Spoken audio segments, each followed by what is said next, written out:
قرآن مجید کا سورہ نمبر 13 سورہ رعد۔ بنام خدائے رحمان الرحیم۔ الف لام میم را، یہ کتاب کی آیات ہیں، اور جو کچھ آپ صلی اللہ علیہ وآلہ وسلم کے رب کی طرف سے آپ صلی اللہ علیہ وآلہ وسلم پر نازل کیا گیا ہے وہ حق ہے، لیکن اکثر لوگ ایمان نہیں لاتے۔ اللہ وہ ذات ہے جس نے آسمانوں کو تمہیں نظر آنے والے ستونوں کے بغیر بلند کیا، پھر اس نے عرش پر سلطنت استوار کی اور سورج اور چاند کو مسخر کیا، ان میں سے ہر ایک مقررہ مدت کے لیے چل رہا ہے۔ وہی امور کی تدبیر کرتا ہے، وہی نشانیوں کو تفصیل سے بیان کرتا ہے، شاید تم اپنے رب کی ملاقات کا یقین کرو۔ اور وہی ہے جس نے زمین کو پھیلایا اور اس میں پہاڑ اور دریا بنائے اور ہر طرح کے پھلوں کے 2 جوڑے بنائے۔ وہی رات سے دن کو ڈھانپ دیتا ہے۔ غور و فکر کرنے والوں کے لیے یقیناً اس میں نشانیاں ہیں۔ اور زمین میں باہم متصل ٹکڑے ہیں، اور انگوروں کے باغات ہیں، نیز کھیتیاں اور کھجور کے درخت ہیں، جن میں سے کچھ دوہرے تنے کے ہوتے ہیں اور کچھ دوہرے نہیں ہوتے۔ سب کو ایک ہی پانی سے سیراب کیا جاتا ہے، لیکن پھلوں میں، لذت میں ہم باس کو باس سے بہتر بناتے ہیں۔ عقل سے کام لینے والوں کے لیے یقیناً ان چیزوں میں نشانیاں ہیں۔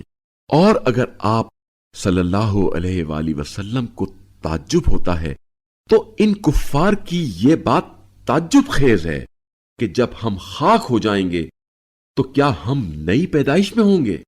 یہ وہ لوگ ہیں جو اپنے رب کے منکر ہو گئے ہیں، اور یہی وہ لوگ ہیں جن کی گردنوں میں توق پڑے ہوئے ہیں، اور یہی جہنم والے ہیں جس میں یہ ہمیشہ رہیں گے۔ اور یہ لوگ آپ صلی اللہ علیہ وآلہ وسلم سے بھلائی سے پہلے برائی میں اجرت چاہتے ہیں، جبکہ ان سے پہلے عذاب کے واقعات پیش آ چکے ہیں۔ اور آپ صلی اللہ علیہ وآلہ وسلم کا پروردگار ظلم و زیادتی کے باوجود لوگوں سے یقیناً درگزر کرنے والا ہے، اور آپ کا رب یقیناً سخت عذاب دینے والا بھی ہے۔ اور جنہوں نے کفر اختیار کیا ہے وہ کہتے ہیں اس شخص پر اپنے رب کی طرف سے کوئی نشانی نازل کیوں نہیں ہوتی؟ آپ صلی اللہ علیہ وآلہ وسلم تو محض تنبیہ کرنے والے ہیں، اور ہر قوم کا ایک رہنما ہوا کرتا ہے۔ اللہ ہی جانتا ہے کہ ہر مادہ مؤنث کیا اٹھائے ہوئے ہے، اور ارحام کیا گھٹاتے اور کیا بڑھاتے ہیں، اور اس کے ہاں ہر چیز کی ایک معین مقدار ہے۔ وہ پوشیدہ اور ظاہر چیزوں کا جاننے والا بزرگ برتر ہے۔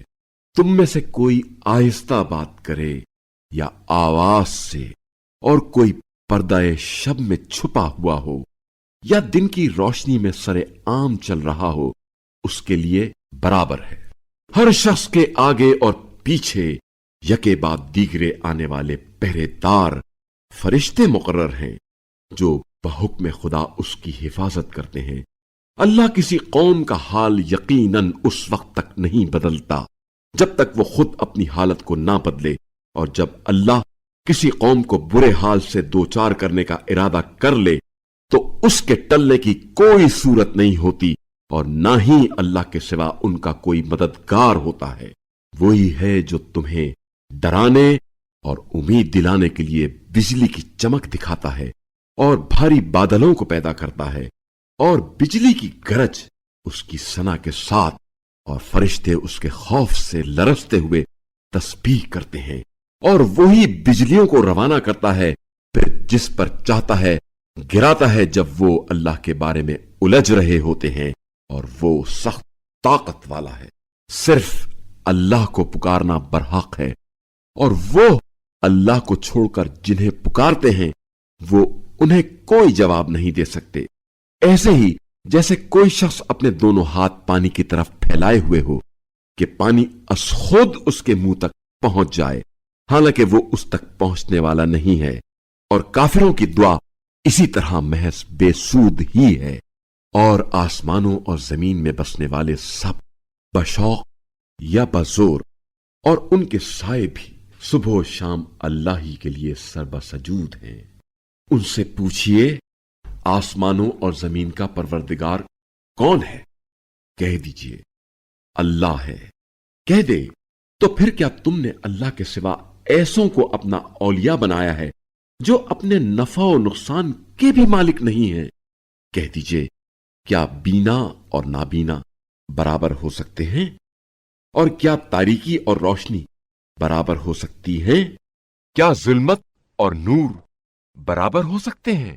کیا جنہیں ان لوگوں نے اللہ کا شریک بنایا ہے، کیا انہوں نے اللہ کی خلقت کی طرح کچھ خلق کیا ہے جس کی وجہ سے پیدائش کا مسئلہ ان پر مشتبہ ہو گیا ہو؟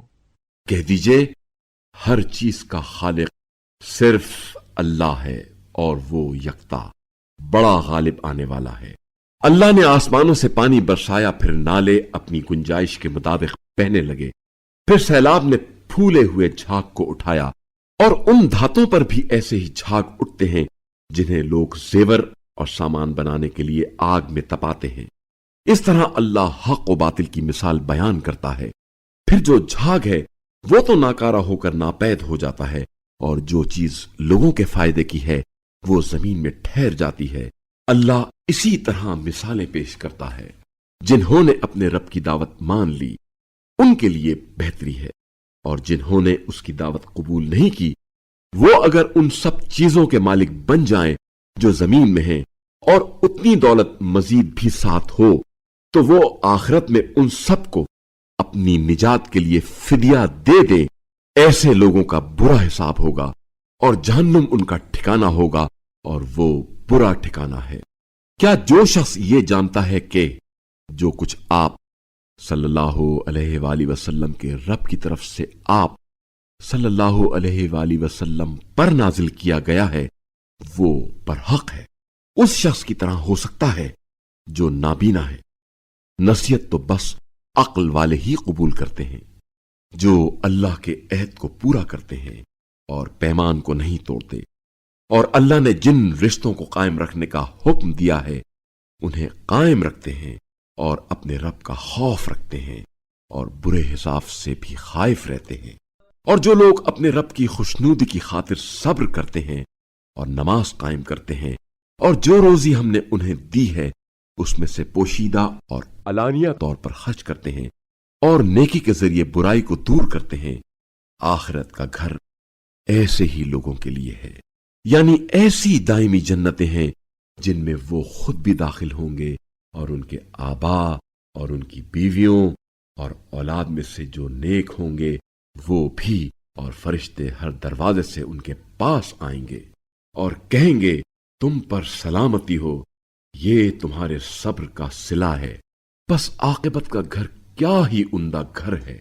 اور جو لوگ اللہ کے عہد کو مضبوط باندھ لینے کے بعد توڑ دیتے ہیں، اور اللہ نے جن رشتوں کو جوڑنے کا حکم دیا ہے انہیں منقطع کر دیتے ہیں اور زمین میں فساد پھیلاتے ہیں، ایسے ہی لوگوں پر لعنت ہے، اور ان کے لیے ٹھکانہ بھی برا ہوگا۔ اللہ جس کی چاہے روزی بڑھاتا ہے اور گھٹاتا ہے، اور لوگ دنیاوی زندگی پر خوش ہیں، جبکہ دنیاوی زندگی آخرت کے مقابلے میں ایک عارضی سامان ہے۔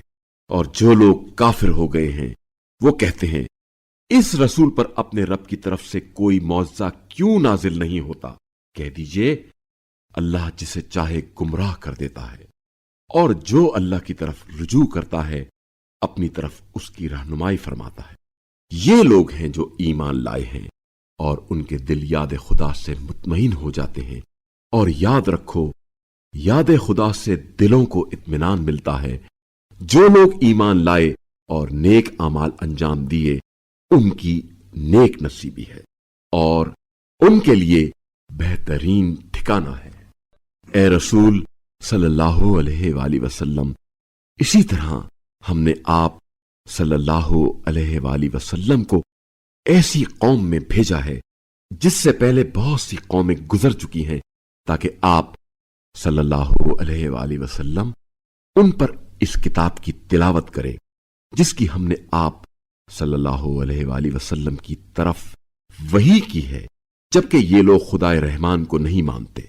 کہہ دیجئے وہی میرا رب ہے، اس کے سوا کوئی معبود نہیں ہے، اسی پر میں نے بھروسہ کیا ہے اور اسی کی طرف میرا رجوع ہے۔ اگر کوئی قرآن ایسا ہوتا جس سے پہاڑ چل پڑتے یا زمین پھٹ جاتی یا مردے کلام کرتے تو بھی یہ لوگ ایمان نہ لاتے، بلکہ یہ سارے امور اللہ کے ہاتھ میں ہیں۔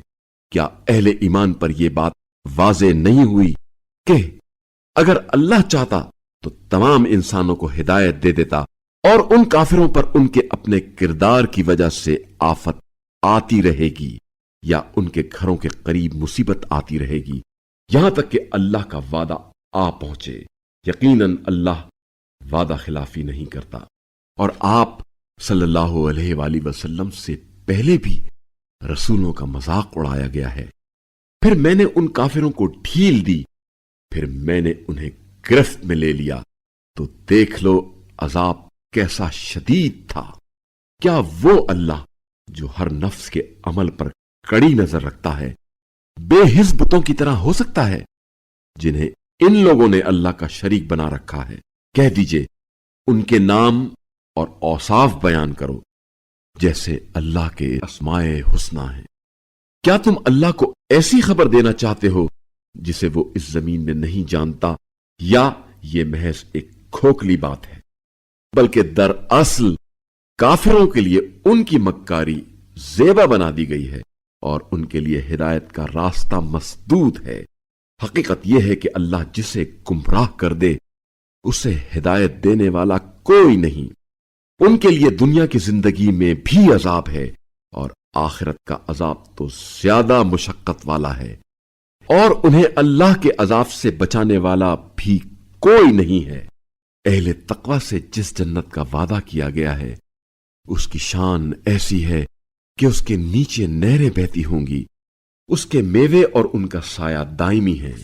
یہ ہے اہل تقوی کی عاقبت، اور کافروں کا انجام تو آتش ہے۔ اور جنہیں ہم نے کتاب دی ہے وہ آپ صلی اللہ علیہ وآلہ وسلم کی طرف نازل ہونے والی کتاب سے خوش ہیں، اور بعض فرقے ایسے ہیں جو اس کی بعض باتوں کو نہیں مانتے۔ کہہ دیجئے مجھے تو صرف یہ حکم ملا ہے کہ میں اللہ کی بندگی کروں اور اس کے ساتھ کسی کو شریک نہ بناؤں۔ میں اسی کی طرف دعوت دیتا ہوں اور اسی کی طرف مجھے رجوع کرنا ہے۔ اور اسی طرح ہم نے اس قرآن کو عربی میں ایک دستور بنا کر نازل کیا ہے، اور اگر آپ صلی اللہ علیہ وآلہ وسلم نے علم آ جانے کے بعد بھی لوگوں کی خواہشات کی پیروی کی تو اللہ کے مقابلے میں آپ صلی اللہ علیہ وآلہ وسلم کو نہ کوئی حامی ملے گا اور نہ کوئی بچانے والا۔